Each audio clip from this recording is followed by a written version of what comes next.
Howdy folks, Tex Grebner here with Tex Grebner Outdoors. It is Illinois Archery season 2018, week number 7. As you're watching this, it is actually Illinois shotgun season 2018, and I'm a bow hunter. It's what I do. It's the goal that I have set out to do. I don't have anything against gun hunters, but I'm a traditional bow hunter, and that's just the way that I operate, especially because you can kill me, but you can't make me quit. Because I've quit a lot of things in my life, and I've broken my quit. With that being said, I hope you guys are ready to make it weird, because it's time for your Tex Grebner Outdoors Saturday Morning Cartoon Awesomeness. If you guys want to get more Tex Grebner Outdoors and continue to support the channel in a way other than just watching the videos, you can go to TexGrebnerOutdoors.com and get your own merchandise from Tex Grebner Outdoors. And if you're a traditional bow hunter in the Midwest, odds are you've heard of Three Rivers Archery. So you can use the discount code of Tex Grebner, which will also be posted down in the description, to get a discount on your trad life supplies. It is shotgun season when you're watching this. The question is, was I able to get it done before shotgun season? I was excited, probably more excited than I should have been, because it had snowed overnight, which meant that there wasn't a whole bunch that I had to do today other than go hunting. And I'd also heard a rumor of the rut starting up at the gas station, so I was eager to get into my stand. Now, of course, with the fresh snow and the greasy ground underneath the wet leaves, it made the hill pretty damn treacherous, and I fell about 3 times on my way down the hill. Being able to take a fall with a pack on is an acquired skill. Also, I was hunting this stand across the creek next to the cornfield that I couldn't hunt anymore, because I was hopeful that the deer might be chasing around on all different properties if the rumor of the rut was true, and the fact that they might come to the food plot because it's supposed to turn sweet and green when the weather turns very cold. So I managed to get across the creek without getting too terribly wet and get into my stand for a long all-day sit, watching, waiting, listening, and shivering. Because while cold weather is great for daylight deer activity and forcing the mating behavior, I really hate cold weather, especially as a traditional bow hunter, because your hands, cold is just your enemy. The heavier clothing makes shooting difficult, and of course your hands lose dexterity rapidly. So I watched, I waited, listened, the squirrels rattling in the thorn branches, and I was hopeful up until the very last of shooting light.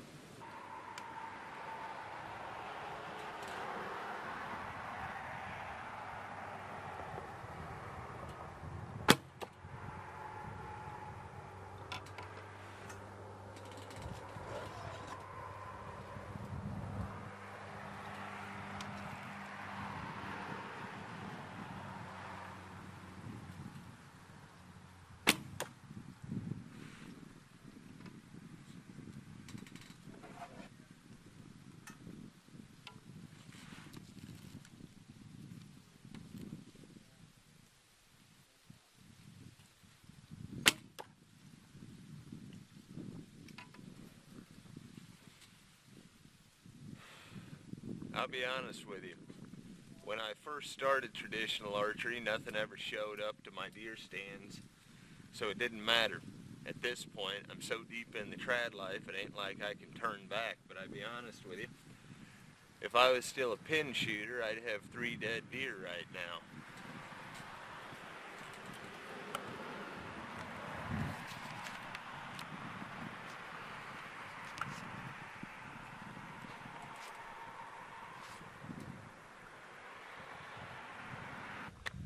So naturally, there were deer here when I got here, obviously on the other side of the property line.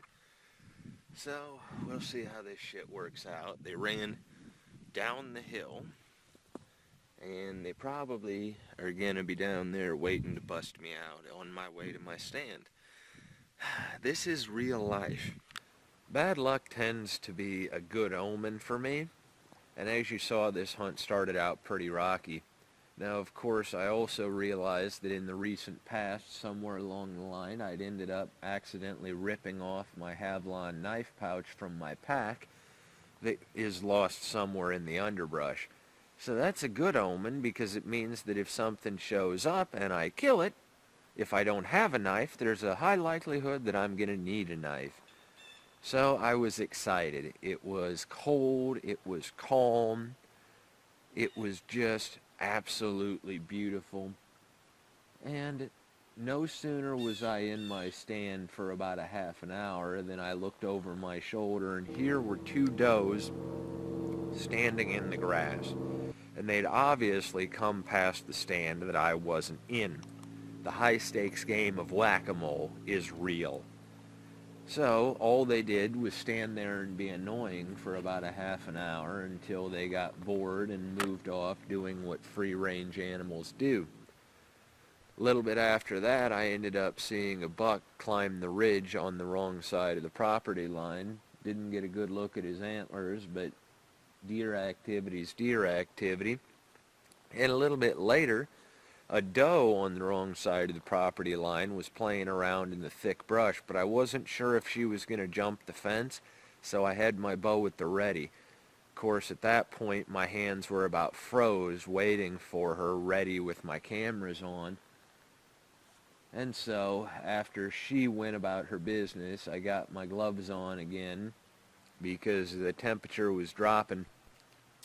Then another doe across the creek hung up at the creek fence and didn't cross into the property. But all in all, it was a super exciting hunt. With all the activity and my bad luck about the knife, it seems like it's a good omen. Now, of course, I can't get down because that bitch is standing right over there in the creek.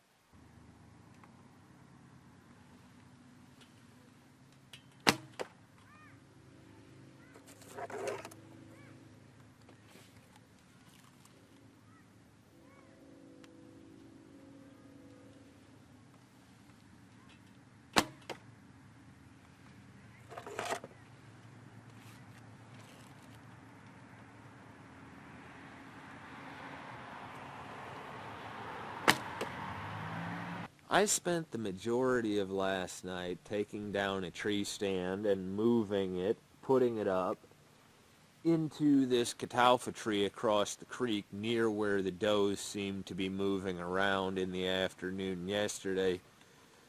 And so, I must say that it is incredibly unnerving when you are handling a $1,000 camera like my Canon G40 and trying to screw it on to one of these cheap-ass Allen Company camera mounts that don't have a fluid head clip-in.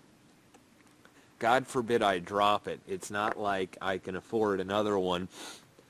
Now, I had this stand positioned perfectly in this mature catalpa tree, and I was hopeful, even though it was a warm afternoon considering the recent weather. But I figured that there might be movement of the deer after the sun started to sink.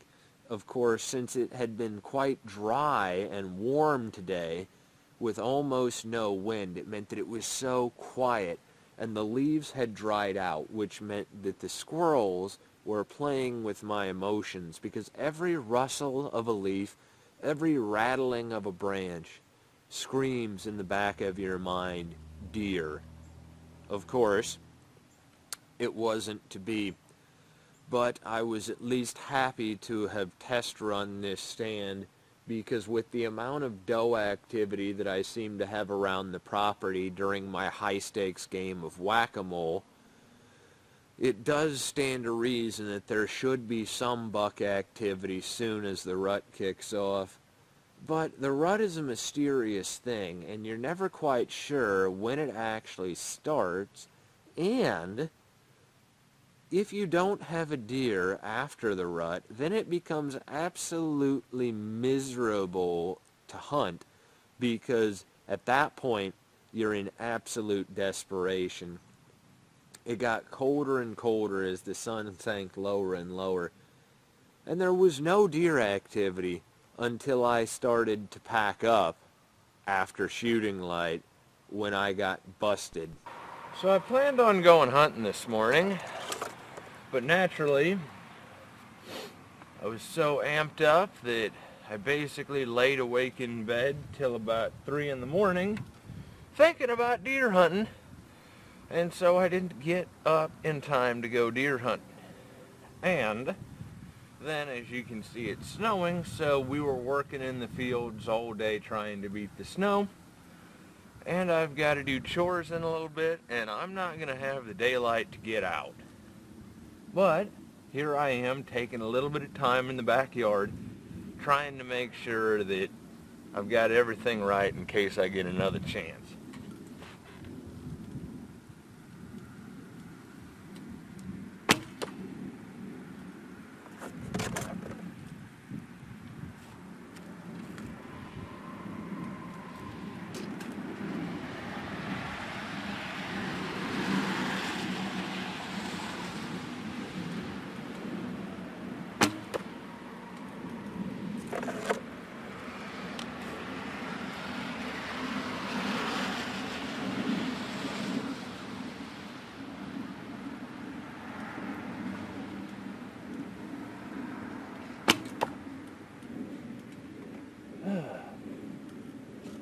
Well, that's at least confidence inspiring.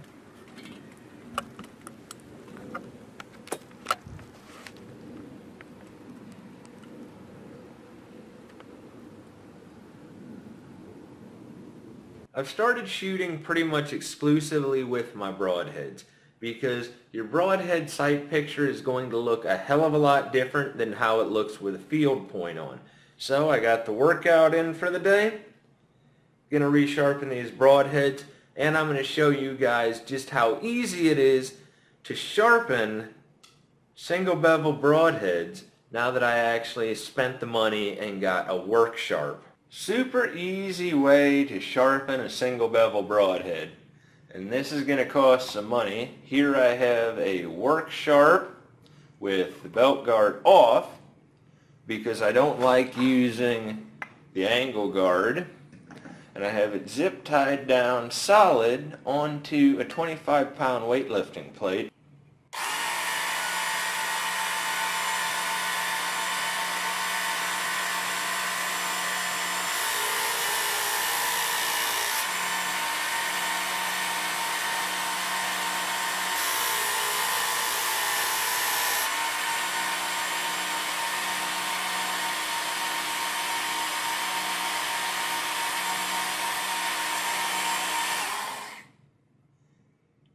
It's literally that simple. This thing is hair popping. Don't believe me?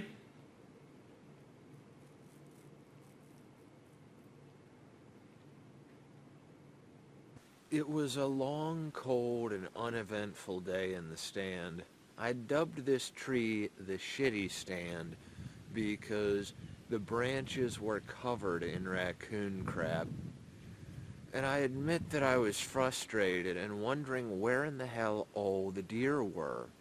Hours and hours of sitting and wondering and watching and getting pissed at the squirrels that were in the brush behind me, until finally the cold was driven from my limbs by excitement when I finally looked over my shoulder and realized that it wasn't a squirrel at all, that a buck was behind my stand, coming through the timber, crunching the leaves, and sending my heart into my throat, and it was time for action. This buck was going to pass right under my stand, so close that I could have counted coup with a spear throw. But once I got my camera into position, he simply continued walking, and by the time that he stopped, he was not only out of range, but at a non-shootable position. And so I simply let him walk, because I would rather not shoot at all than shoot a bad shot. But the rest of the afternoon, I thought about my decisions, and I replayed everything in my mind over and over again. I had won at the high-stakes game of whack-a-mole, but I had failed to capitalize on a gift from the gods of the hunt. Everything had been so perfect. Waiting for the darkness to come down, I sat reflecting on what had happened. In retrospect, I should have positioned the camera where he was heading instead of filming him coming under the tree, and had my fingers on my string, ready to draw and fire my marten hunter down into his vitals at 5 yards when he cleared the limbs of my tree broadside. But that isn't how it went down, and I can't change it. Holy shit. That was exciting. I wish that I'd got the shot off, but I didn't. The good news is that deer organically appeared where he was naturally going to be. So at least my stands are in the right spots. He went exactly where I thought he was going to go, and I'm pretty sure that he went and hit his rub line across the creek. So if he's taken this trail once, odds are he'll take it again, and maybe, just maybe, I'll get another shot at him. But life ain't like the pornos, and hunting ain't like the TV shows. You sure as hell don't see somebody screw up something like that on TV. There'd been a lot on my mind since I was in the stand last. I'd made a late-night trip to Walmart, got some buck lure, and I went and got a trace brand from Moultrie security camera to hang on this tree so that I could capture another angle of the hunt if the buck came through and took his same trail under this catalpa tree. And so there was a lot of stress going on in the back of my head. I hadn't gotten here nearly as quickly as I would have liked. And of course I realized that the shotgun season for Illinois was coming up fast. And if you haven't gotten a deer before the shotgun season, hunting after the shotgun season becomes more complicated and more miserable because you're dealing with PTSD post-rut deer as well. They've been shot at and the rut's practically over, and the weather turns even colder. So there was a lot of stress going on in the back of my head, and I realized that I should have just killed the buck because I didn't understand that my hard camera actually had the buck in frame, and I was trying to capture the fluid camera angle. Of course, if I simply wanted to kill deer, at this point it would be no problem. But what you have to understand is I'm willing to sacrifice my success to bring you the best hunting story that I possibly could. Everything was perfect. It was cold, the wind was calm, the rut seemed to be kicking off, but I wasn't hopeful until all of a sudden, like a ghost, I saw the buck standing across the creek, and I hoped to God that he was going to take the same trail. Everything was perfect, everything was ready, and my heart was absolutely in my throat. I tried to zen down my heart rate for the task at hand. The moment of truth was nigh, and I tensed up, ready to draw my bow and blatted at the buck. But he was at the edge of my effective range and was moving too fast for an ethical shot, and he didn't even slow down. All my buck lure had done was helped him find a real doe's hot trail, and so he circled around behind my stand and hit the cornfield. Buck lure is an interesting thing. Every year we spend hundreds of dollars on something that might as well be snake oil and juju. Granted, I couldn't have expected lightning to strike the same exact place twice, but at least I'd gotten another good look at him, and I hope that he survives the shotgun season. It was such a rush, and everything had been so absolutely perfect, except for the fact that he had taken the trail that was at the edge of my effective range.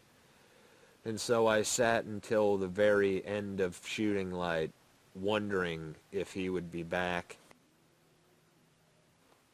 I tell you something that's tragically funny, right? That buck literally walked within feet of where I used to have a stand at.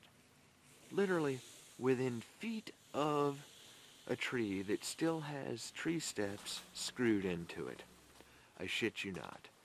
Naturally, I have the stand over here now because I figured, hell, nothing's gonna ever pass within range of that tree. Better come over here. Of course not. We're getting sexy here because I'm stripped down to my long johns and boots working on this video from today. But there's something that I feel like I want to cover, and that is I'm a very goal-oriented person. I am unwilling to compromise once I set my mind that I'm going to do it. And so yes, there are easier ways of getting a deer. For instance, the shotgun season's coming up, and I don't know with 1 day left if I'm going to be able to get it done before the woods get shot to shit. That's a simple truth. There's easier ways of doing things. I could hunt with a compound bow, but what you've got to understand is that I am a passionate person, okay? Once I have set a goal, because I have quit so many times in my life, at this point, I am beyond the point of quitting. This is into Moby Dick kind of territory here, okay? Let's say that I drew a once-in-a-lifetime sheep tag, thousands and thousands of dollars invested into a hunt, but I can't get in range. Yeah, well, guess what? I will break that rifle over a rock before I go back on what I set out to do if I went out there with the goal of using my recurve. That's the truth, because I know that the rest of my life, every time I looked at that animal, I would think about how I easy wayed out of it. So I would rather fail through my own convictions than go back on a goal once I've set it. So if you don't want to stick around, that's fine. If you want to give me an earful about how I should just stop screwing around and do it, that's fine. That's your prerogative. But I'm Tex Grebner, and I'm doing shit my way. And I'm living the trad life and the sad life all in one. So that's just the sad, honest-to-God truth that, yeah, I've quit so many times in my life that at this point, I'm obsessively goal-oriented. It's not about the meat anymore. It's not about the trophy anymore.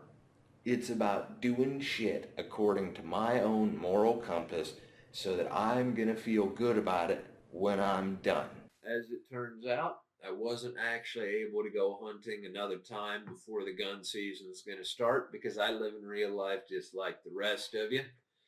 And so that sucks, but that's what happened. That's how it went down. And while I'm not a huge fan of naming deer, I think it's kind of dumb. I'm pretty sure that against my better judgment, this buck is going to be named the Bastard. Because all I could think was that bastard. If he had just taken the same route that he took the day before, I'd have killed him dead. But I'm also not going to sling an arrow at a moving deer at 20 yards instinctively with a recurve. It would be a bad decision. Now, while I call that buck the bastard, the truth is, I don't mean that to sound disrespectful. At this point, it's a term of endearment because to get inside of that 20-yard barrier from an animal that's doing its own thing, that organically appears where you've gotten there, that is such a primal thrill to have gotten away with that, that it's next to as good as killing something, to be honest with you. And it's part of what traditional bow hunters understand that, sadly, without being elitist about it, that's something that other compound bow shooters tend to miss out on, and they end up robbed of the experience because they never have to get that close. And sure, I'd have dead deer on the ground if I was going to shoot a compound, but at this point I'm so far into Moby Dick territory that I'm unwilling to lose face by turning around. And after all, I'm my own worst enemy. Wile E. Coyote's my spirit animal. And life ain't like the pornos. Hunting ain't like the TV shows. As I said earlier in the episode, you would not see somebody on a TV show screw up like I do. You just wouldn't see it. Filming and hunting with a traditional bow, it's crazy. The slow descent into madness has officially begun, but I'm closer than I ever have been to breaking the whitetail curse. But if I don't get anything this year, then I don't get anything this year.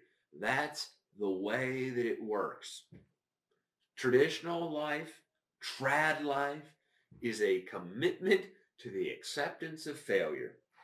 So I hope you guys have enjoyed watching this week's episode. As always, God bless all my sportsmen of America. Join the NRA to protect your rights. Please check out my friends over at threeriversarchery.com.